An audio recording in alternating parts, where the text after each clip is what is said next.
Hi, this is Karen White of Divine Time Astrology, and I'm here again with my friend and colleague Channing Ayers of ChanningAyersAstrology.com.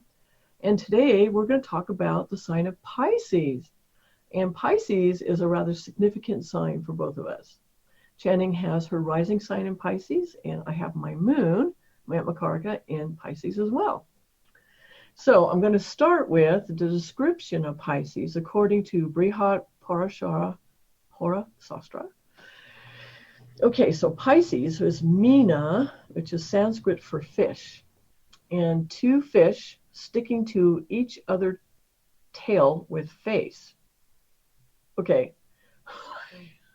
I don't know if this is actually how it's printed, but anyway, you know what that means. The two fish are going in opposite directions. So one fish's face is next to the other fish's tail, and vice versa. The fish sign is day strong, watery, richly endowed with sattva, self-abiding, moving in water, footless, medium-bodied, standing in the north, rising both ways, and ruled by Jupiter. Okay, so now this one's a little long too. You want to do this together as well for the body parts, Channing? Mm-hmm. Okay, so why don't you start with it? Okay. Well, the body parts for Pisces are the feet. And so the feet are far away from the organ of thinking, our brain. The feet are as far away from that as possible. Thus, the feet represent a loss of understanding. Therefore, Pisces can be very lost. They can be confused. And they can be not connected to their higher consciousness. Now, that's one aspect of this if Pisces is badly influenced. But the body of the zodiac is a circle. So Pisces is also actually closest to the head, Aries. So there's this whole connectivity as well with understanding. So they have the capacity to overcome the sense of I, the feet being the sign above Aries, right?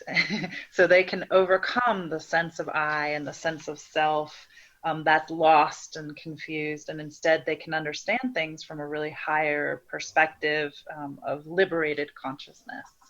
So, Right.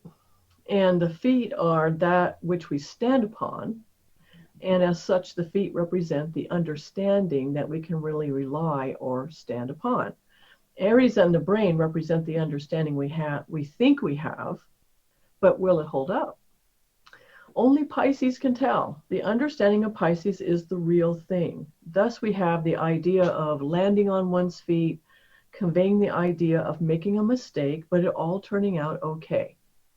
and Pisces represents the third stage of the karma yoga. So we talked about Capricorn and we talked about Aquarius. And now the third stage is the renunciation of how we feel about ourselves and how we feel as a result of our actions. Because the feelings come in with water signs. So even if we have renounced the material fruits that Capricorn seeks and the psychological fruits that Aquarius seeks of other people's validation, Pisces represents the next and last stage, which is how we feel. And our expectation to feel happy and good due to anything that we're doing. Mm-hmm. And we will not be aware of the indwelling self with a capital S. We will only be aware of feeling good or bad. So Pisces needs to renounce the fruits of how one feels about themselves. That's very interesting. So I've been thinking about that, and I'm thinking, I'm not so sure. Do I do that? Do you think that you do? That you give up the fruits of how you think about yourself? Or I think it's been a lifelong process. Yeah, I definitely can relate very strongly to that Piscean nature, and I think that Pisces itself is a sign that contains a lot of journeying. So yeah, no kidding. It being my moon, I mean, I feel like I'm a pretty emotional person anyway. Mm. And so how I feel about myself has definitely changed a lot over the years.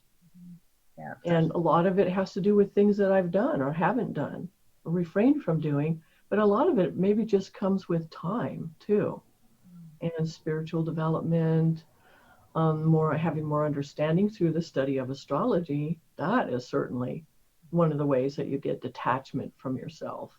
Mhm. Wouldn't you say?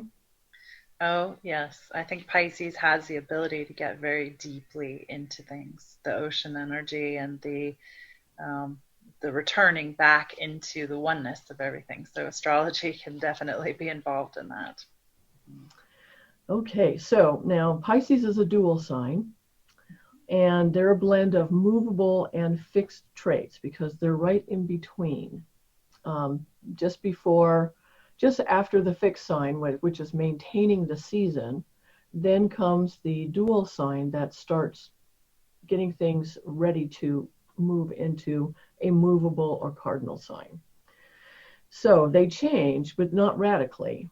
They remain as they are while allowing for adjustments and improvements.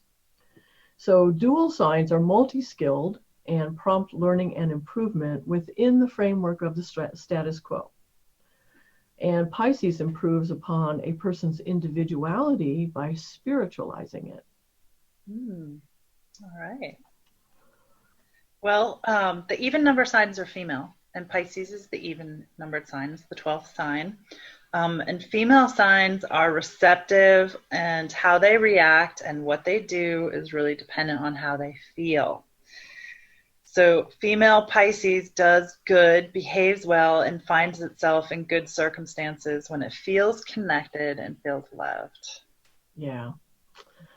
Which, if you've ever had Saturn going over any of your, like the Pisces house, the ascendant, the moon, or whatever, you know that you're not always going to be able to get that from other human beings. So this is probably another way that Pisces gets spiritualized, because it has to go within in order to find that at times when they feel disconnected from others. Yeah. So because it's a female sign, it's gentle, and the gentle signs are more relaxed and concerned with being and enjoying. It's more important to them than getting things done. Now, ill combinations in the gentle signs indicate pain and misery that's held onto and that hurts oneself rather than hurting other people. So gentle Pisces is full of empathy and reacts with compassion. So to put that in a more clear English, it means that if you have Pisces planets with like one of the cruel planets, and that causes pain, you tend to keep it to yourself or take it out on yourself rather than other people. Mm-hmm. Now, that's not always the case, but generally speaking, it's true. Right, and even addictions can be considered taking something out on yourself instead of, going out into the world more aggressively. We can pacify things with the addiction nature of Pisces. Pisces is Kapha. The three water signs are considered Kapha. So Cancer, Scorpio, and Pisces are all considered Kapha. Out of the three possible gunas, the Pitta, Kapha, or Vata. So Kapha is more still and solid, and that gives Pisces the ability for contemplation. To be able to sit still and go inward and contemplate is one of the benefits of the Kapha energy. And it's also one of the things I enjoy the most about astrology is that it gives you a lot to think about and to contemplate. It does, doesn't it? Yeah. Yeah. So now the element is water. Cancer, Scorpio, and Pisces, and the water signs, basically, they're all feeling centered. So feeling is the ability to perceive through experiencing some particular sense or impression. And Pisces feels the presence of spirit, though it depends on how healthy Pisces is in the chart. Now, if it's afflicted with cruel planets and other things, you might want to question like what spirits that you actually are aware of. And this is the way that this is put here made me laugh too, because it says, through the healthiness of Pisces determines exactly what spirits Pisces becomes aware of. So, I mean, you can be very psychically sensitive to entities, so to speak.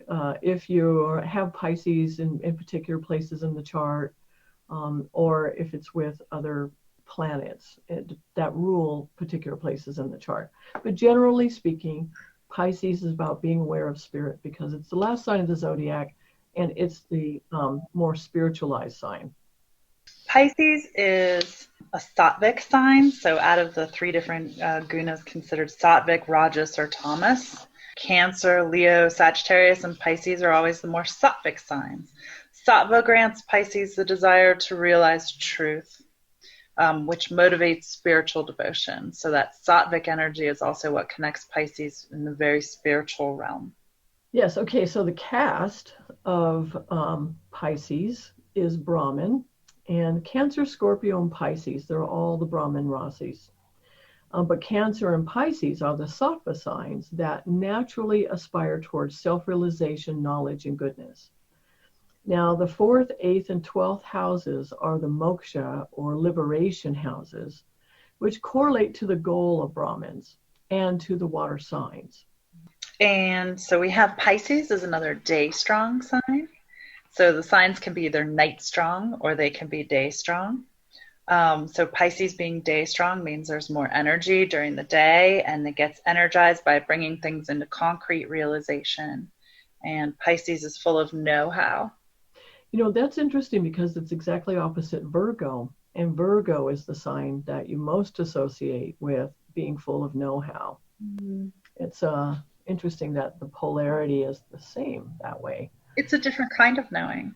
I mean, when we get into the signs, since we're on the 12th sign, all the signs have some polarities with the sign that's opposite it. And when they're acting in complete balance, they're going to really represent it. They're going to be a lot alike with each other. Yeah. You know what's interesting? I have to bring this up because I'm Aries sun and you're Libra sun. So there's that polarity. And then your Atmakaraka is Mars in Virgo, and mine is the moon in Pisces, and there's another polarity. Mm-hmm. Isn't that interesting? It is. It comes up a lot in my life because I have that Pisces ascendant and my Atmakaraka being in Virgo. I think of it as best of both worlds because I've got the ability to dive in deeply with the Pisces. And then I also have the very practical, logical understanding in the sign of Virgo. So it's good. I like it. Yeah, that's really interesting. Okay, so now front and back rising signs.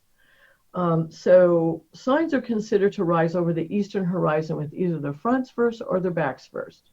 And signs that rise front first have an easy time bringing their tasks to concrete realization. And signs that rise back first are more clumsy. It takes them longer to bring things to concrete realization. And now Pisces is both front rising and back rising. And since it is the fish facing in opposite directions. Now Pisces is day strong and full of know-how and capable of bringing things to success half of the time and finds itself unable the other half of the time. Mm-hmm.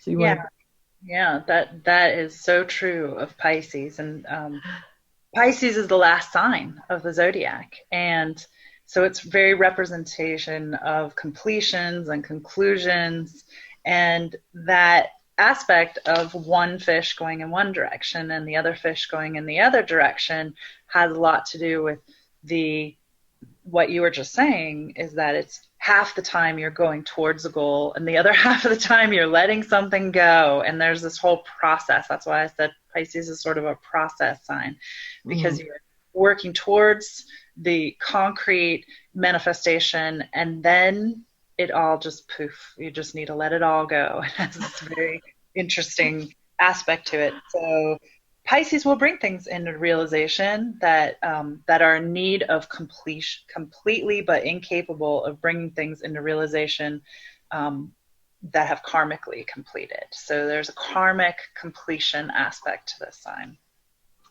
Yeah, so that means if you're trying to make something happen and it doesn't happen, it doesn't mean you're incompetent or any of those things. It means it's karmically finished. Mm-hmm. So your energy needs to actually go in another direction. Okay, so the feet of the signs. Now, they're either two-footed, four-footed, many-footed, or without feet and moving in water.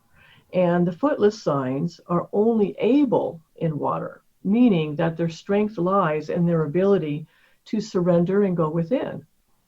Now, these signs are interested in the fourth house matters of emotions and psychology, and least interested in the 10th house matters of work and authority. Well, as you've already guessed, Pisces is a footless sign moving in water. And the Lord of Pisces is Jupiter, Vrishapati. Sagittarius is the masculine expression of Jupiter, and Pisces is the feminine expression of Jupiter. And Venus is exalted in Pisces, because Venus really revels in the feeling of connection with everything. The entering into the ocean and the oneness of everything is really a great place for Venus to be, in the utmost place of devotion and unconditional love. And Mercury gets debilitated in Pisces. Mercury gets lost in that ocean. Mercury really likes single focus details, very, very specific information and understanding, and the separation of use of language and identifying things and becoming very detailed about things. And Pisces is the ocean where everything is returning back into one. So Mercury has a harder time, gets a little overwhelmed in that sign of Pisces. Yeah. Now, the color of Pisces, it's either clear or black. And so would you like to talk about the gemstones that go with Pisces? So if you're a Pisces sun, what would you recommend? If you're a Pisces sun, a clear fluorite is really one of the best signs or best stones to wear. Once again, fluorite and garnet are the most popular cubic, not hexagonal, cubic structures. And so that cubic structure represents the sun, and that the clear fluorite will work really well for anybody with a Pisces sun. And I love using clear quartz. And clear quartz, the quartz is the hexagonal, and the quartz, the silicate, represents that Venus exalted in the sign of Pisces. And I think that's why a lot of energy practitioners and healing practitioners use that clear quartz for healing, because Venus is very connected with healing. It's nice. Okay, so this has been Karen and Channing at Divine Time Astrology. And again, if you would like to get a reading with Channing, just go to her website, channingairsastrology.com, or if you'd like to get a reading with me, it's divinetimeastrology.com. And until next month, where we talk about Aries, goodbye.